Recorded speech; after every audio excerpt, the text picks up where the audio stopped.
결국은 여드름이 생긴 다음에 발생하는 이후의 단계거든요. 그래서 용암이 막 이렇게 끓어오르다가 팡 폭발을 해버리죠. 이렇게 되면 분화구처럼 이렇게 남게 되죠. 이게 여드름 흉터라고 생각하시면 되세요. 여드름 치료는 해주시는 것이 좋죠. 네, 안녕하세요. 저는 피부과 전문의 이혜진입니다. 오늘 어떤 거에 대해서 말씀해 주시죠? 제가 오늘 이야기 드릴 내용은 여드름 자국에 대한 내용인데요. 흔히 여드름 자국을 흉터라고 이야기하시기도 하시고요. 반대로 여드름 흉터를 또 여드름 자국이라고 이야기하시는 경우도 있어서, 근데 요거를 이제 자국, 흉터 둘 다 통틀어서 오늘 설명을 드리려고 해요. 그러면은 본론에 들어가서 여드름 자국과 흉터 구별법이 어떻게 되는지 알려주실 수 있나요? 네, 우선은 여드름 자국이나 흉터는 결국은 여드름이 생긴 다음에 발생하는 이후의 단계거든요. 그래서 넓은 의미로 봐서는 다 흉터라고 생각을 할 수가 있고, 여드름 자국이라고 하시면 보통 붉은 자국이 있고 검정 자국이 있어요.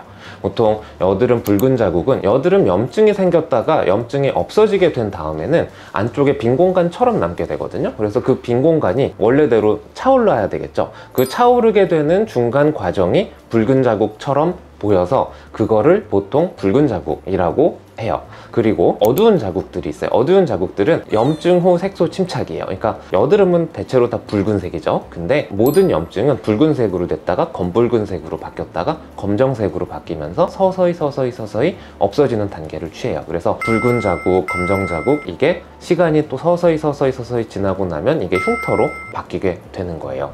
여드름 흉터는 여드름 염증이 생기고 나서 안쪽에 빈 공간이 생겼다 그러는데, 그 빈 공간에 새살이 지속적으로 차오르게 해야 돼요. 근데 이게 비정상적으로 차올라서 원래 정상 피부보다 더 튀어나오거나 아니면 함몰이 되거나 하는 현상이 발생을 하는 게 여드름 흉터죠. 그래서 어떻게 보면은 여드름 흉터는 화산 폭발이라고 생각을 하실 수가 있어요. 화산이 이렇게 용암이 막 이렇게 끓어오르다가 팡 폭발을 해버리죠. 이렇게 되면 분화구처럼 이렇게 남게 되죠. 이게 여드름 흉터라고 생각하시면 되세요. 네, 이건 제가 쓰진 않았는데 네. 개인적인 질문이지만 어쨌든 여드름이 염증이 생겨서 생기는 거잖아요. 그렇죠. 근데 염증이 보통 어떨 때 좀 생겨요?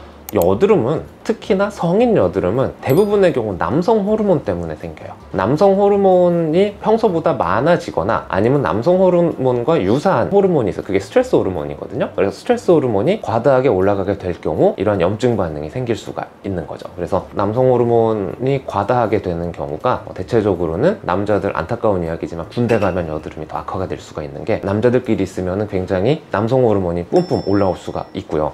그리고 남성 호르몬은 밤 11시서부터 새벽 1시에 가장 높게 올라가요.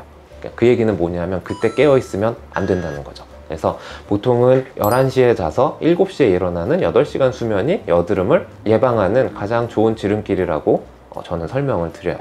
그러면 혹시 여자들이 여드름 많은가요? 여자도 남성 호르몬이 있어요. 네, 물론 남자보다 절대량은 부족하지만 어느 정도 남성 호르몬 수치가 오르락내리락 하거든요. 그래서 여성분들이 생리주기 때 여드름이 확 올라오는 이유가, 여성 호르몬 수치가 떨어지면 상대적으로 남성 호르몬 수치가 많아지는 것처럼 바뀌거든요. 그래서 여드름이 생길 수가 있는 거죠. 혹시 집에서 그러면은 꿀팁 같은 게 있나요? 보통은 초기 여드름이 생겼다 그러면은 가장 좋은 방법은 여드름 약을 바르면 금방 사라지기는 해요. 근데 여드름 약도 없다 이렇게 되면 그냥 잠을 푹 주무세요. 잠을 많이 자고 일어나면 피부가 좀 촉촉해지는 걸 느껴지시잖아요. 잠을 충분히 자고 충분한 휴식을 하게 되면 피부 장벽 기능이 올라가게 되거든요. 그 얘기는 뭐냐면 피부 장벽 기능의 회복력이 올라가요.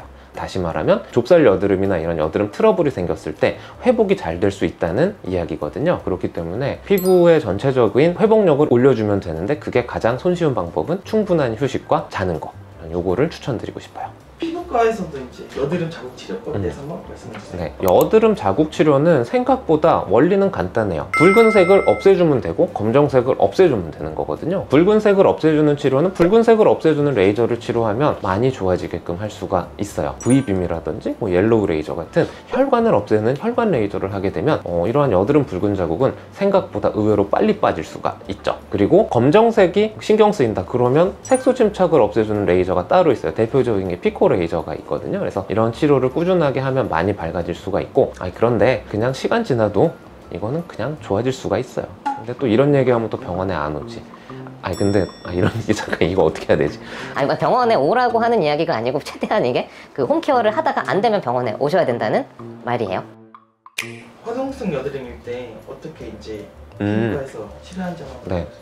화농성 여드름 치료법은 크게 바르는 약, 먹는 약, 그리고 레이저 치료, 관리실에서 하는 스케일링 이런 치료 방법이 있어요. 먹는 약, 바르는 약으로 좋아지게 하는 게 가장 베스트고, 이럼에도 안 좋아지게 되면 병원에 오셔서 좀 센 치료를 받아야겠죠. 그게 대표적인 게 피지 분비를 억제해주는 약을 발라주는 게 있는데, 그게 보통은 스케일링이라고 하는 거고요. 그리고 여드름 붉은 자국이라던가 염증을 좀 억제를 시켜주기 위해서 다양한 레이저 치료도 쓸 수가 있어요. 그럼 좁쌀 여드름은 그래도 사람들이 좀 많이 나는 것 같아요. 그쵸. 그거에 대해서 한번.